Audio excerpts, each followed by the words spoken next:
We've been in Paraguay all of 15 minutes and Jeremy caused an incident already.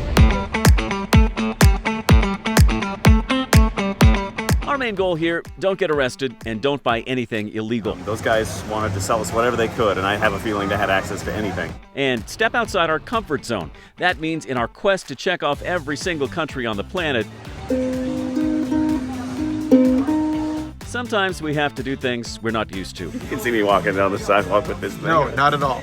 Things outside of the boombox. Here's the thing. I actually hate shopping. I don't shop at home. I hate going to the mall. Things like shopping? Dude, what are we going to buy? I don't see anything I want to buy. Today we are taking you to South America's largest black market to go to the back alley stalls stocked with illegal knockoffs and the shopping malls loaded with tax-free bargains. This is a big tourist destination here near the Argentina-Brazil-Paraguay border. People from all over this part of the world do it, and you're going to do it too in this episode of Window Seat.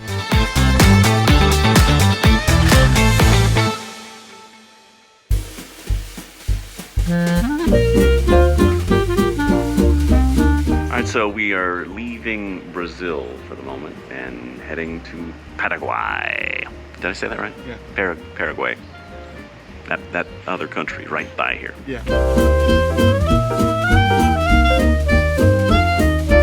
Okay, so sometimes when you're truly just trying to visit every single country on Earth, you don't have the time or luxury of seeking out the coolest possible thing to do in that particular country. I mean, I'm sure there are a million cooler things to do in this part of the world than sit in this convoy of trucks and motorcycles and buses, all creeping toward the border in bumper-to-bumper traffic, trying to get to a shopping mall.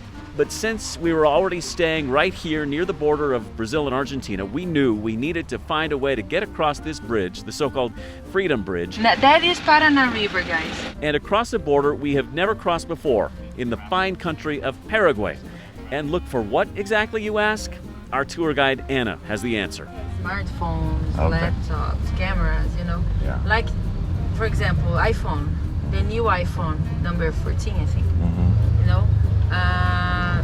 Here is about 30 or 40% less Oh, wow. than in Brazil.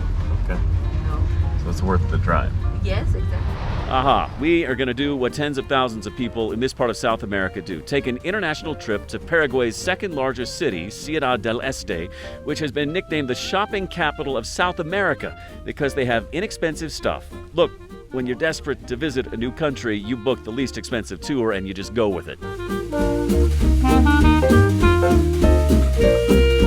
And in our case, going with it means going to this massive mall, one of dozens of them in this town of 300,000, brimming with bargains to buy stuff we don't need.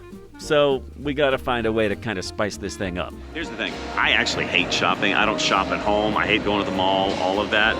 We did this because it was a good excuse to get over to Paraguay, and we had a ride, so which was cool.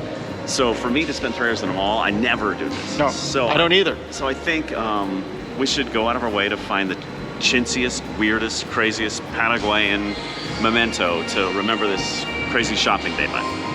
Deal? It's not crazy, but to remember this day by. All right, let's do it. All right, let's go.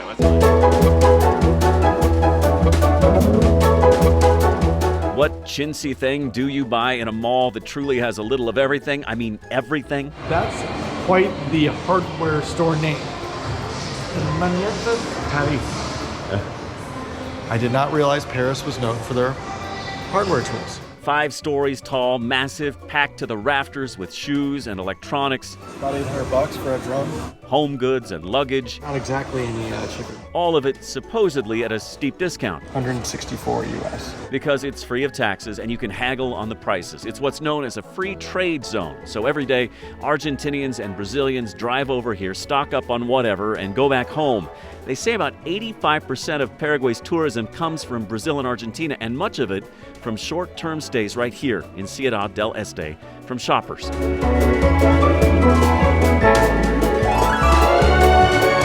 Given all of that, certainly we could find a local knick-knack to remember our trip here by, right? Not really. A status update here. We've been in the mall for, I don't know, an hour or so. Hour and a half. I haven't seen a thing from Paraguay. It's all imported stuff. It's not that cheap, to be honest with you. And this is proving to be a bigger challenge than expected. But We're here for it. We're gonna make it happen. But after a snack break and a bunch more walking, the truth is we really couldn't make it happen here. We looked everywhere, and all we were finding was the same crap we could buy back home. So, time to take a risk and take a peek at Ciudad del Este's seemingly seedy underbelly. Wait, you wanna go outside? Now, this place looks like the kind of excitement we were seeking. The hot air, the palm trees, the back alleys, and the crammed stalls. And the delivery men so loaded down with boxes full of God knows what that it looks like they're playing a cardboard Jenga game. This is the slice of life I'm talking about. We're talking about the black market on the sketchy streets of Ciudad del Este, where you can buy pretty much anything. And I'm not just talking about knockoff purses, like the group of guys that offered Sean an illegal substance. What happened? Well, no, I think a lot of times when you go to some of these countries, they see Americans, they assume money, and you get offered drugs. They just assume you're here to have drugs, and it's partially entertaining because you're like, no, I don't want that, but it's just part of what you do with it. I had to deal with it in Colombia, and just right now, the guys were like, who kind of came up to us, they were nice enough. They were like, cocaine? Zen. Like, so I was like, no, senor. I don't do that. I don't want that. I'm good. And, just move along. I heard him ask if I had dinero from Paraguay. Oh, You can see no. she's trying to sell No. me underwear right here. Show the fine lady. She's trying to buy me underwear. But anyway, you can tell from the woman just trying to sell me underwear right here that they get a little bit aggressive out here in the streets. It's probably why the tour guides take you inside the mall so you can experience this part of Paraguay.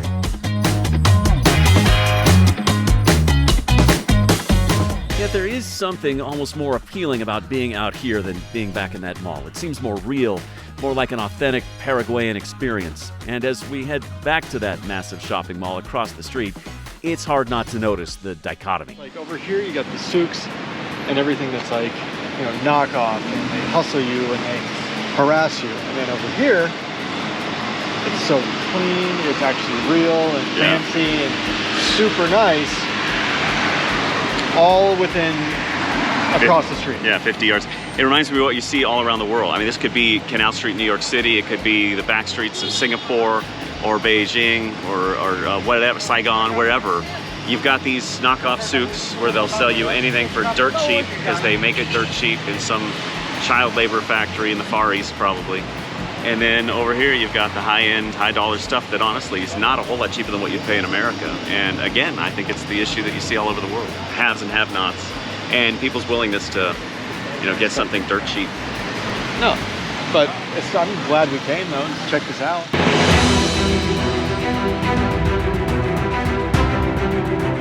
All right, good talk. Look at us trying to dissect the world's wrongs and act all Bourdain about it, but the fact is a problem remains here. We still have not found what we've been looking for, that chintzy local gift, something, anything. So we enlist some help from a helpful clerk. Where can I find something that says Paraguay on it, like a t-shirt? Paraguay. Paraguay. Yeah. Do they have that in the mall? Sí. Vas a encontrar ahí, Casa Ángela. In there? Sí. Okay. There. He said in this store we'll find a shirt that says Paraguay on it. I do love those shoes, but I don't want to pay $130 for them. Our exhausting day of international shopping at long last on the cusp of wrapping up, and finally, after inspecting pretty much every rack in the place, we find the one thing that fits the bill. Yeah. How much? Dinero? ¿Cuántos? What do you think, mate? We found it. It's a soccer jersey, but we found something. Did it make all this worth it?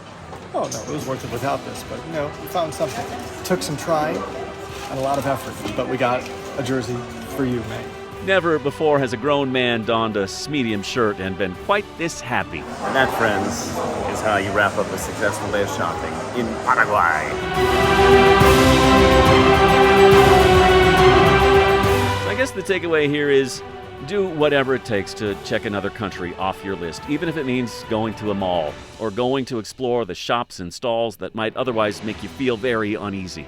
Because it almost always leads to a memorable experience, and you're bound to meet cool people. Our tour guide, Anna, is amazing. I'm so glad she brought us here across the border from Brazil into Paraguay. She's got a great job and she's amazing, and we have a link to her tour in the bio of this video if you want to check her out because she's awesome.